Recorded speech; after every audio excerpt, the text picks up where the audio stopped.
Olá, bom dia. São 6 horas em ponto. Seja muito bem-vindo, muito bem-vinda ao programa A Notícia de Frente. Olha, hoje, quinta-feira, tá passando rápido essa semana, né? Mas eu desejo que você comece, né, esse finalzinho aí de semana ainda com muita energia, porque tem muito trabalho pela frente, viu?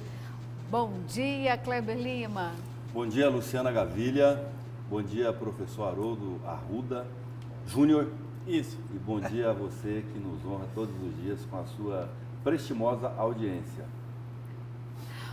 Olá, bom dia, professor Bom dia, Haroldo Luciana. Arruda. Bom dia, ao Kleber Lima. Bom dia a todos os nossos queridos telespectadores. Excelente quinta-feira a todos. É isso aí, excelente quinta-feira de verdade. E eu já estou animada aqui, professor. Sabe por quê, Kleber? Por quê? Por quê? O senhor não vai gostar, mas eu vou adorar a frente fria, caminho daqui. Não, eu vou gostar. Não sei de onde Mato você tirou que eu não gosto de Grosso. frio. Opa, Eu tenho casaco. Tem casaco? E não toma banho? Não toma banho. Mas me fala quando é que o frio vai chegar. Isso é importante saber. Olha, segundo... Aquele áudio do Cuiabanense É diz ótimo, que quando né? avisa Pois que o é. frio vem, você tem que tomar banho 3 dias antes. Eu acho espetacular. Meu Deus. Ele Olha, fala assim, meu osso chega até a estralar. Estralar? Não é verdade? Olha, então, sendo assim, com essa animação toda que o senhor está recebendo, essa queda da temperatura, eu vou lhe convidar para um passeio de bike ou de moto na Chapada. Bora? No Vai, friozinho? sem casaco de couro. Sem casaco de couro. Camisetinha baby look. Olha, o frio, segundo a imprecisão do tempo, né? Imprecisão, né, Kleber? Mais imprecisão do que precisão, né? Funcionou, né? Quando Nos que vem? últimos- Não, funcionou, as né? funcionaram. As últimas, esse final de semana. Agora? Prepara o vinhozinho lá, o Bom, casaquinho. hoje é quinta, dá pra hoje é tomar banho quinta. hoje já, deixar no quinta, sexta. Tá certo. Bom, mas enquanto a frente fria não chega, vamos dar aquela olhadinha no trânsito aqui nas principais vias de Cuiabá. Vamos ver como está a movimentação nessa quinta-feira. Centro de Eventos do Pantanal, rotatória ali, do Kleber Lima. Tá bem tranquilo. Olha, aliás, já vou aqui reforçar, viu? A gente tem entrevista com o secretário de Cuiabá e dá para perguntar em relação, cadê as obras aí anunciadas pelo prefeito, principalmente nesse trecho aí da rotatória do Centro de Eventos do Pantanal, porque agora no horário o trânsito está muito leve, né? Mas depois, nos horários de pico, quem passa por ali, professor Kleber, fica parado, não tem jeito, né? Aí a lentidão toma conta. Temos aí um outro trecho de Cuiabá, aquele girozinho de uma das 42 câmeras da CEMOB. Olha lá, ali a gente está pertinho da casa do professor, hein? Do Círculo Militar. Na Miguel Sutil. Ah, nada, errei tudo só, viu? A gente foi Não lá é para o perto de casa? Parque das Águas. Não.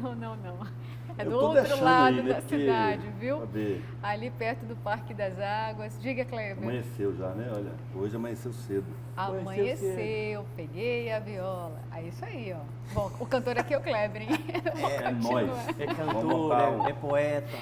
Não, poeta é o senhor, professor. Montar Não, eu Não, não. mas o Kleber tá tentando roubar esse posto do senhor, ó. Eu ia ficar de olho. Eu empresto. Tem uma música pra você. Tá legal, eu aceito um argumento, mas não Aí, tô falando. atravessa o samba tanto assim, né? Olha, Fernando Correia, tem poema pra Avenida Fernando Correia, o Há de Kleber, diz aí ter. pra mim. Se Há não de tiver, a ter. gente compõe um. Vai ter ônibus aí nesse poema, ali um ônibus passando, ó, 2 ônibus passando.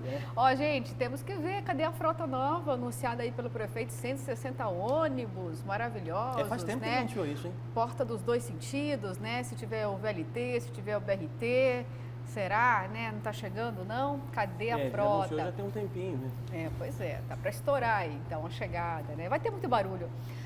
Avenida das Torres, ali no viaduto Juca do Guaraná, caminho da roça aí para muita gente, né? Uma obra importante também, mas ó, no horário não tem ninguém. Mas é impressionante, viu, esse trecho? Hora que dá certinho ali, olha, 15 para 7 da manhã, aí é um mar de veículos. Meu Deus do céu. Mas assim, pelo menos o trânsito flui agora com o viaduto, porque antes, quem passava por aí no horário de pico ficava pelo menos uns 15 minutos para conseguir sair aí de um trecho de 1,5 km, 2 km, viu? Era uma loucura, uma obra que realmente mudou todo o traçado ali do trânsito dos bairros Boa Esperança, Santa Cruz, Imperial, Tijucal. Enfim, é uma região muito populosa daqui de Cuiabá. outra imagem, outro trecho agora da Avenida do CPA. Hoje essa câmera ficou bem mais fechadinha, né? Confesso que eu prefiro quando ela abre, a gente vê um pouquinho do céu de Cuiabá. Aliás, falando no céu de Cuiabá, faz tempo que através da câmera a gente não consegue ver aquele sol, né? Surgindo aquele sol de Cuiabá todo colorido. Mas tudo bem, quem sabe a gente tem sorte, né? E mostra ainda o sol de Cuiabá hoje. Vamos ver, não sei. Mais uma giradinha das câmeras, mas está tudo muito tranquilo, gente. Pode sair de casa aí à vontade, pegar qualquer via que você não vai ficar parado, não. A gente não percebeu nenhum acidente aí nas principais vias de Cuiabá. Aí bem no centro, prainha, tem ninguém ainda, viu? Cuiabano tá saindo atrasado de casa hoje, tô desconfiada, viu? Poxa, 6h06 aí bem no centro, no coração, né, do calçadão. O movimento está muito tranquilo, o motorista adora, né? É tão bom você pegar o carro para ir trabalhar de manhã e realmente não ter a preocupação em ficar parado, pegar aquele trânsito pesadão. Aí o centro de Cuiabá. Mais um girozinho das câmeras. Olha só, quer mais informações do trânsito? Agora que não, hein? Só à noite, 6h no programa De Carona, na Rádio Cultura, a hora que você sair do trabalho, 6h, vai ficar preocupado aí se tem acidente, se vai ficar parado. Então, ouve lá a rádio com o João Fernandes e Verônica Raquel, que você vai ter toda a informação.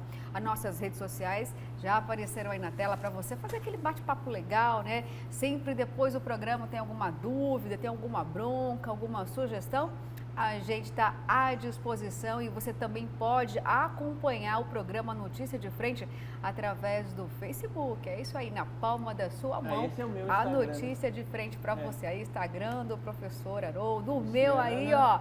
Pode ir lá Kleber, mandar o agora seu do Kleber. convite, também pode Kleber conversar já passou. comigo. Cadê o do Kleber? Já foi? Foi o primeiro, Kleber. De novo. Kleber, Olha. não colocaram o seu não, hein, Kleber? Também não vi. Estão boicotando você aí. Também hein? acho. Ah, meu Olha lá, Deus. Kleber Lima. Olha lá, aí, Kleber Lima. arroba A gente não Kleber chora, né? Lima. Quem não chora não mama. É. A gente podia reforçar aquele pedido que nós fizemos ontem, Luciana, para os nossos telespectadores do interior mandarem também os vídeos do trânsito, da alvorada, né? Claro. Dessa cidade, para a gente Sinop, vendo isso. Rondonópolis. Sinop, Rondonópolis, É, a gente- Cáceres, Barra do Garças, Tangará. Pois é, reiterando então o pedido do Kleber, a gente quer saber tudo o que acontece aí na sua cidade, viu?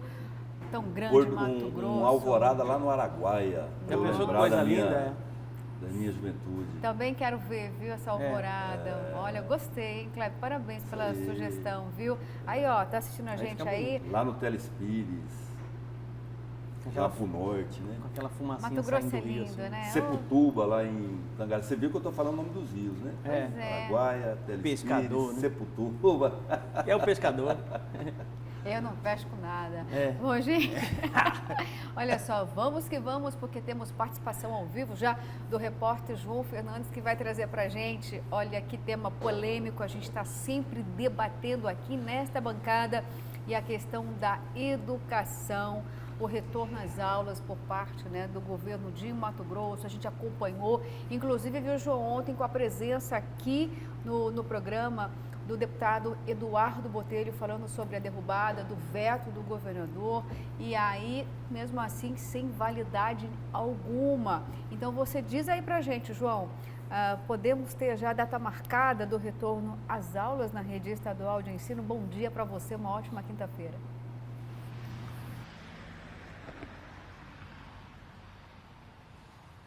Essa discussão, essa polêmica, ela está mais quente, inclusive, viu, Luciana? Bom dia para você, Kleber, professor Haroldo, para quem está em casa, uma ótima quinta-feira, dia de TBT, né? Uma ótima quinta também para minha equipe aqui, o Nilton Oliveira e o Tarcísio. Pois é, esse assunto tem rendido demais, né? Até porque a Assembleia Legislativa aqui aprovou uma lei estadual que determina que a volta das aulas presenciais só ocorra quando todos os profissionais estiverem imunizados, ou seja, já tomado as 2 doses da vacina contra a Covid-19. Só que o Procurador-Geral de Justiça, o José Antônio Pereira Borges, ele recorreu ao Tribunal de Justiça de Mato Grosso, pedindo então a derrubada desse trecho da lei, inclusive Como você falou, Luciano, o governador Mauro Mendes, ele vetou o trecho que condiciona o retorno das aulas presenciais à imunização completa dos professores e demais servidores da educação.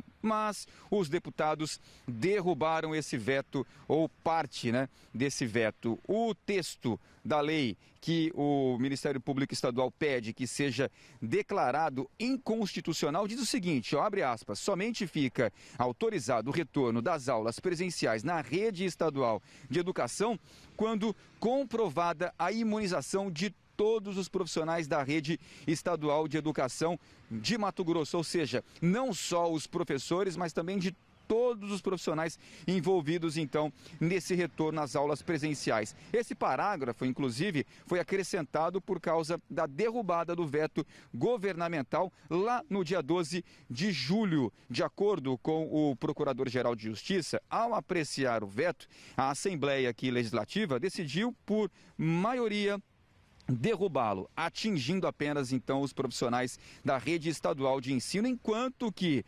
as redes municipal e privada continuam a oferecer o serviço educacional sem essa exigência, observando, claro, necessariamente os protocolos de segurança, ou seja, essa discussão já acaba atingindo várias esferas. Então, o sindicato, que é o Sintep, já entrou nessa discussão também e fala que só volta às aulas presenciais, ou seja, os profissionais só vão voltar às aulas presenciais quando todo mundo tiver com a imunização completa. Não é só tomar a primeira dose, não. Tem que tomar a segunda dose. Aí sim, a imunização completa, ela acontece. Só dessa forma, os profissionais, eles voltam ao trabalho presencial com mais segurança, com mais confiança de não contrair o vírus da Covid-19 e vir ter complicação. A gente já falou aqui que vários profissionais foram infectados, alguns inclusive perderam a vida.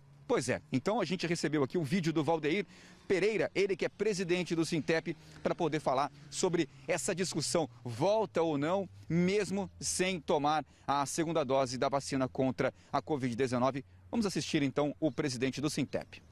O retorno das atividades presenciais nas nossas unidades escolares, principalmente da rede estadual, só será possível a partir do momento em que houver a vacinação e a imunização completa dos trabalhadores da educação e, além disso, a instituição dos comitês locais para acompanhar as condições sanitárias e biológicas dentro das escolas, para que nós possamos, ao discutir o retorno das atividades, mesmo que no sistema híbrido, não corramos o risco de iniciar as atividades e, na sequência, ter uma possível suspensão em razão de uma possível proliferação da Covid-19. Então, nos chamou a atenção a declaração feita pelo secretário de Estado de Educação de que, independente de qualquer situação, abrirá as escolas a partir do dia 3 de agosto,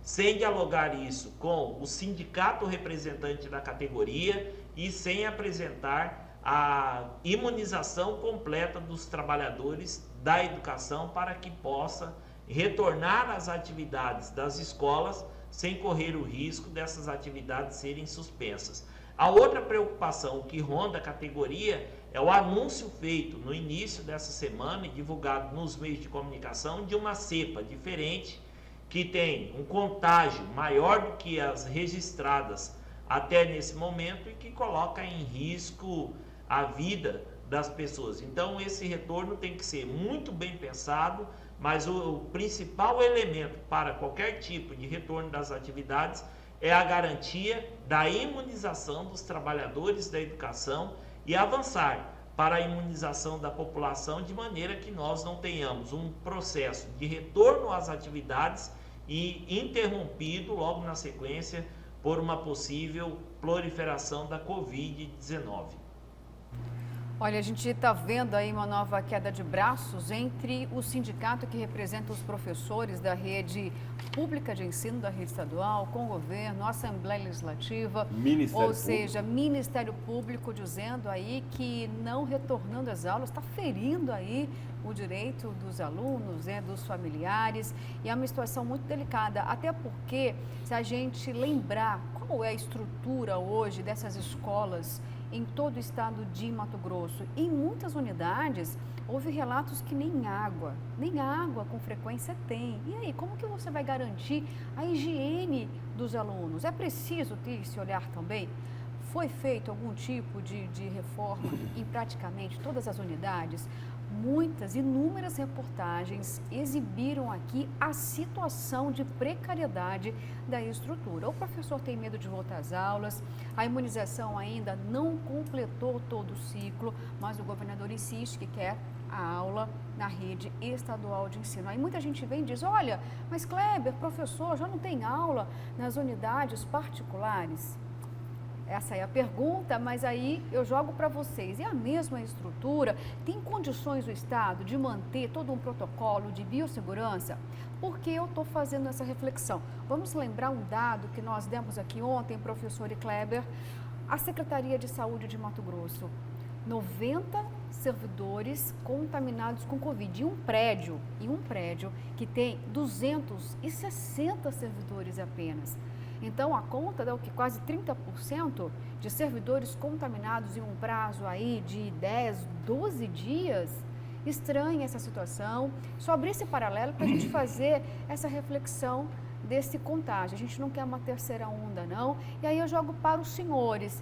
É preciso o quê? Mais cuidado, mais empatia? Não. As aulas precisam ser retomadas mesmo na rede.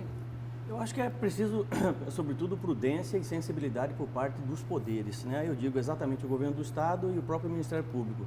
É importante nós lembrarmos que nenhum deles tem filho que estudam na rede municipal de ensino, nenhum deles. Nem o Procurador-Geral, nem o Ministério Público, nem o governador, todos estudam em unidade, em escolas. Se tem filhos, certamente estudam na rede privada de ensino, que tem uma tratativa muito diferente da rede municipal, da rede estadual de ensino. A estrutura é absurdamente diferente, né? E vai se fazer um confronto, a meu ver, completamente desnecessário, que por mais que se tenha decreto, né, com a presença forte de uma variante no Brasil, a variante Delta, e com um risco muito grande de contaminação por parte de professores e alunos que pegam ônibus para poder ir para a escola, certamente pode ter lei, pode ter decreto, pode ter absolutamente tudo, que o professor não vai. Ele não vai, porque ele vai defender a vida dele, né? E eu acho que ele está coberto de razão. Não é assim, não pode ser dessa forma. É muito fácil você, em teletrabalho, dentro da sua casa, na beira de uma piscina, com o computador na sua frente, né, decidir a vida ou não, ou a falta dela, do outro que está lá do outro lado. Vai para a escola, pega um giz e pega um apagador e continua dando aula. Não é assim, as coisas não podem funcionar dessa forma. Quer dizer, então eu acho que está faltando mais uma vez sensibilidade para entender a situação. Eu acho que tanto a rede municipal corre risco, né? A rede privada continua correndo risco, por mais que se tenha vacinação e tenha todas as medidas de segurança, né? Não é nenhum alarde, mas eu acho que é cautela, é prudência. A gente precisa entender exatamente o que está acontecendo em nosso país e ter uma certa... diminuir um pouco essa ansiedade, né? Até porque a qualidade do ensino nosso, do ano passado para este ano, não foi lá aquelas coisas. Nós tivemos situações, tenho certeza absoluta, de professores que de forma remota não tinham conhecimento da tecnologia, ou seja, tiveram muita dificuldade em ensinar, até porque a metodologia digital é muito diferente da presencial, né? Não tinham tecnologia para isso, não tinham rede de internet que pudesse funcionar com qualidade, consequentemente fingiram que estavam dando aula, né? E boa parte dos alunos fingiram que aprenderam alguma coisa. Consequentemente, ninguém fez absolutamente nada e não aprenderam absolutamente nada com qualidade. E educação não é quantidade, educação é qualidade de ensino. É importante que o aluno apreenda o conteúdo e possa multiplicá-lo. Essa é a minha leitura. Kleber, eu vou fazer até uma pergunta aqui para você. Esse mesmo Ministério Público que hoje é favorável ao retorno das aulas, não o mesmo MP que lá no passado queria lockdown a todo custo para conter a disseminação da Covid-19? Como a gente pode entender, no caso, esse posicionamento do Ministério Público? Eu acho que uma das chaves para entender é ver em que momento cada decisão é tomada, né? Ano passado, nessa época, em junho, julho do ano passado, a gente estava com 3, 4 meses de pandemia, todo mundo assustado, o mundo tentava respostas, tentava encontrar caminho para enfrentar essa doença, né? Já que é uma pandemia, acontece em escala global. Eu vejo assim, eu já ouvi alguns especialistas do MEC sobre o funcionamento das escolas na pandemia, e não é um assunto assim tão simples. Vai ter contágio ou não vai ter? Tem uma série de outros fatores que envolvem o retorno às aulas. Eu ouvi uma especialista do FNDE, por exemplo, de São Paulo, uma doutora, diz o seguinte: a escola é o ambiente mais seguro para as crianças estarem nesse momento, porque você tem hoje uma legião de crianças que não estão podendo ir na escola em razão da pandemia, que estão na rua, porque as famílias são carentes, porque a família não consegue, às vezes são uma quantidade numerosa de filhos, não consegue dar atenção para todos, estão expostas fora da escola à violência, à fome, ao tráfico, à exploração e abuso sexual, além de também estarem expostas ao risco de contágio, porque elas não ficam em casa, elas vão para a rua, elas vão brincar, elas vão ter contato com públicos que não tem nenhum tipo de controle. Na escola, não, ela tem um controle, tem distanciamento. Na escola, na sala de aula, existe a figura de um líder natural, que é o professor, que em muitos casos tem muito mais controle e voz de comando sobre as crianças do que os próprios pais. Tem alimentação, tem ambientes limpos, higienizados. É claro que a gente não tem uma estrutura física ideal nas escolas públicas em Mato Grosso. Eu diria que talvez a gente não tenha no país inteiro, né? Mas se a gente for levar isso ao pé da letra, então a gente não vai voltar a ter aula nunca, né?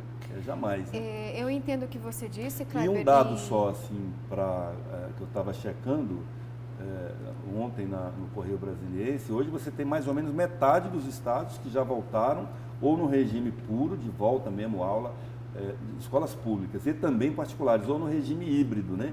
Então é um assunto que está dividindo as atenções e os protocolos no país inteiro, muito em razão do comportamento da pandemia em cada estado. Olha só, o que eu gostaria até que a gente pudesse externar aqui nesse momento, talvez, é o fato de que, será que, de acordo até com a palavra que você usou, Kleber, prudência, será que não se trata de uma queda de braços que poderia esperar mais um pouquinho, quem sabe, para acontecer ou não acontecer daqui 2 meses?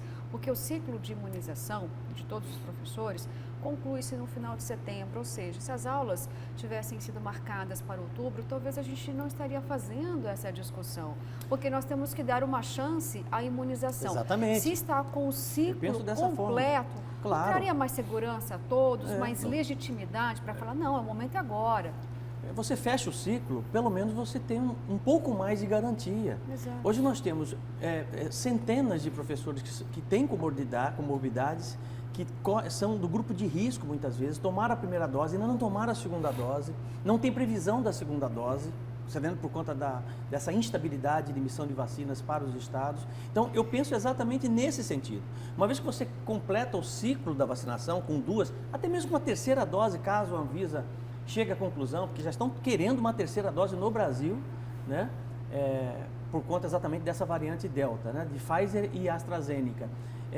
Eu acho que a gente vai estar sendo um pouquinho mais inteligente com relação a esse processo e menos ansioso, está entendendo? Né? Porque realmente você traz uma informação importante, Kleber, que realmente o ambiente escolar, ele é muito seguro, entre aspas, na medida que você consegue as medidas de biossegurança. Só que a rede municipal, a rede estadual, não tem, ela não dá conta, não tem o álcool gel ali, não tem papel higiênico, cara.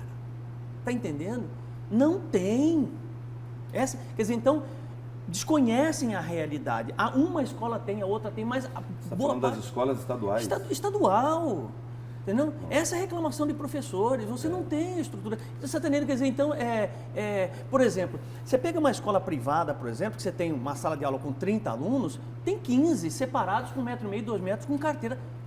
Você não faz isso porque o espaço físico de uma escola estadual, muitas vezes municipal, não dá condição para você fazer isso. E professor, e como Você tá que entendendo? muitos alunos chegam até as salas de aula, até as escolas? Eles vão a Tudo pé, de caminhando? ônibus, vão pegar ônibus aglomerado. Quer dizer, então... Eu até acho, professor, que assim, primeiro eu queria só dizer assim, é óbvio que o ideal seria a gente já ter imunizado o professor. Claro, Né? perfeito. E eu também não entendo, Luciana, esse conflito institucional envolvendo 4 segmentos.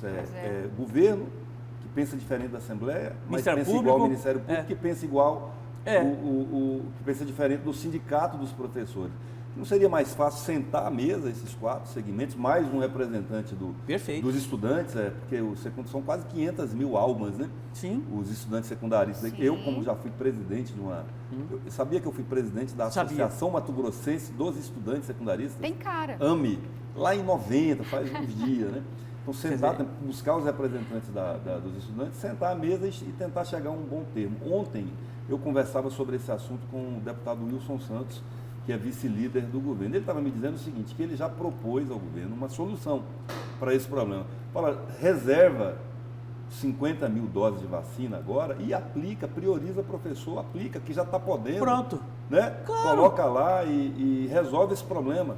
E coloca lá. Então, assim, eu acho que solução tem, Claro se houver boa vontade. Por outro lado, professor, tem muitas nuances nisso. Não era professor, nós já discutimos isso aqui, um público que estava se recusando a tomar vacina. Você lembra disso? Lembro. Num percentual expressivo. Sim. Então, perfeito. veja, para esses, talvez o que eles não queiram mesmo é voltar às aulas. E eu prolonga, disse pra você, transforma a pandemia em Só que férias. o Você lembra que eu disse sindicato não ia aceitar isso. Ok. O Valdeir disse o Você seguinte, lembra que eu disse para olha, você que nós tem vamos professor punir. que presta e tem professor que não Sim. presta, Não, sim, que é oportunista, sim. Eu e ele acho está que- aproveitando a situação para realmente não dar aula e ficar nessa moagem dele, entendeu? Assim, Isso tem. Claro, gente, Paciência. olha só, não estamos generalizando. Claro que não. Toda Claro, de jeito generalização é injusta. É. Não se trata De de jeito generalizar. Mas o percentual de professores que estavam se recusando a vacinar ou querendo escolher vacina, está virando sommelier de vacina, não era pouco expressivo, era bastante expressivo. E mais um ingrediente aqui que eu vou colocar nessa discussão, que a escola não funciona apenas com professor. Claro. Ela precisa dos técnicos, A merendeira precisa ali da que tá- merendeira, É. precisa dos vigilantes. Isso, é todo um Então, sistema. todos os profissionais do ensino, né? Não Isso. apenas professor. Perfeito. Olha só, e quem quer opinar também sobre esse assunto, né, que inflama muita gente, é você que está em casa nos assistindo, honrando aí com a sua audiência. Então chegou o momento também de prestigiar você, lendo a sua mensagem aqui, separei algumas porque foram muitas, uma tempestade, hein? Bom dia, bancada. A volta às aulas é condicionada à imunização de todos os professores. Como vamos fazer com aqueles que não querem se vacinar? Exatamente o que falamos aqui. O sindicato está de olho, pode ter aí punição para os professores que se recusarem a tomar o imunizante, viu? Olha, bom dia. As aulas presenciais dependem do número de imunizados. Hoje a situação sanitária ainda é de cautela. Imagina só a tremenda falta de responsabilidade desse governador ao querer o retorno das aulas com esse transporte público péssimo. Crianças em contato com as pessoas nos busões, sardinhas. É o Ismael aqui do Residencial lembrando a situação do transporte público. Então, o Sintep exigiu a vacinação dos professores, argumentando assim: volta às aulas presenciais. Quando fizeram, muitos professores não foram vacinar. Então eu pergunto por que alguns profissionais que não são da linha de frente ao combate à pandemia se acham mais importantes ou fundamentais à sociedade que outros? Por exemplo, o caixa do supermercado, o atendente no comércio não deveria ser vacinado? Pois não pararam em nenhum momento. Enfim, o nosso país, infelizmente, não tem mais jeito. É uma piada. É o Charles aqui que mandou para a gente a mensagem. Bom dia, bancada. Sobre o retorno às aulas, eu era defensora do retorno antes da Delta, mas agora não mandaria mais minha filha para a escola. O retorno às aulas presenciais somente após a vacinação de todos. Bom dia, bancada. O governo não vai respeitar a decisão da Assembleia? É o Paulino aqui perguntando. Não, não vai. Bom dia, bancada. Com as escolas municipais e estaduais sucateadas, sem água para higienizar o que os nossos governantes estão pensando. É o Manuel aqui. Agora o último, hein, gente? Eu falei que era bastante. Tem muito mais ainda, hein? Olha, o Procurador-Geral de Justiça transformou o Ministério Público Estadual num puxadinho do Palácio Paiaguás, fazendo o papel da Procuradoria-Geral do Estado. Atuação contra a volta às aulas com vacina, contra a taxação da energia solar. Olha aí, questionamentos em relação a essa posição do Ministério Público. E agora, gente, falando ainda, né, de política mato-grossense, da Assembleia Legislativa, onde foi palco de todas essas discussões, nós vamos voltar para lá porque tem reportagem que vai mostrar para a gente que o presidente da casa, o deputado Max Russi, praticamente suspendeu de novo o recesso dos parlamentares e convocou uma sessão extraordinária. Vamos entender melhor o que vai ser discutido nessa sessão. Roda aí o VT. Bom dia a vocês da bancada e quem nos honra com audiência em casa aqui na Notícia de Frente. Esse debate está se aprofundando e virou até um certo desentendimento político na Assembleia Legislativa, depois que o governo do estado já tinha apresentado um novo projeto para o Fundo de Estabilização Fiscal. Esse fundo foi criado lá em 2018, na época do governo Pedro Tax, foi prorrogado e venceu agora no último dia 30 de junho. Secretário, virou um embate político muito forte quanto a isso, mas é um fundo importante. O governo pretende manter esse fundo de que maneira? Sim, é um fundo extremamente importante porque ele apoia a saúde, né? É um fundo que completou agora em junho, como você bem colocou, em 30 de junho, 3 anos. E ele entrega boa parte desses recursos, na sua grande parte, para ações de atenção básica, de assistência farmacêutica, e é um recurso fundamental também para os hospitais filantrópicos. Nós temos aí pelo menos 13 hospitais filantrópicos que recebem 20% do valor do fundo, portanto, nos primeiros aí 6 meses desse ano receberam 8 milhões de reais repartidos para cada um deles, né, desses 13 hospitais, né, o Hospital Santa Casa, de Rondonópolis, Hospital Geral, enfim, o Hospital do Câncer aqui em Cuiabá e vários outros aí, instituições filantrópicas de assistência à saúde. Então, um fundo muito importante, Porto. E nós reputamos que deve ser aprovado com a maior brevidade possível, respeitamos ali o tempo da Assembleia Legislativa, mas o que nós colocamos é que cada dia que se atrasa, né, mais prejuízo vai ter, inclusive, sobretudo para os hospitais filantrópicos, alguns deles dependem muito desse fluxo mensal dos recursos para a sustentação das suas atividades. Nas emendas, o deputado, por exemplo, prefere que o governo não tire ninguém, que mantenha todo mundo e que 80% desse fundo, ou até a integralidade dele, vá para a saúde e não para a assistência social. Na reforma tributária que foi feita pela Lei Complementar 631, nós reduzimos alguns benefícios fiscais e em alguns setores, como esses agora que vão sair, né, do recolhimento, eles tiveram ali uma redução dos incentivos fiscais. Então, proporcionalmente, o que nós fizemos é substituir o Fundo de Equilíbrio Fiscal por esse aumento que ocorreu a partir de janeiro de 2020. Então, houve ali um equilíbrio em relação a isso. O que vai ser mantido é o recolhimento pelo setor de soja, de farelo de soja, de óleo de soja e também do farelo de milho, né? Isso vai implicar para os cofres públicos algo em torno aí de 60 milhões de reais por ano, né? Ainda mais nesse momento agora que a gente vive um bom momento, né, das commodities, e a gente espera que isso prossiga pelo menos pelos próximos 2, 3 anos. E são recursos que alimentarão aqui nesse momento, e nós já colocamos isso no projeto de lei, 70% seria para a saúde e 30% iria para assistência social. Nós sabemos que temos muitas famílias em Mato Grosso que estão recebendo, inclusive, os R$150 do Ser Família emergencial. São pessoas que estão em extrema vulnerabilidade. 100 mil famílias, nós estamos falando aí de algo em torno de 300 a 400 mil pessoas. E nós precisamos, para essas pessoas, sempre estar com um olhar social para elas, sobretudo, repito, na questão da segurança alimentar. Então, um fluxo de recursos para um setor que não dispõe de tantos recursos quanto a saúde dispõe, nos parece que é bastante oportuno, e a gente fica até, recebe com surpresa um deputado que se diz ali, né, da ala mais à esquerda, né, que defende os interesses sociais, os direitos sociais, retirar dinheiro exatamente das pessoas que mais precisam, que são aquelas nesse momento que estão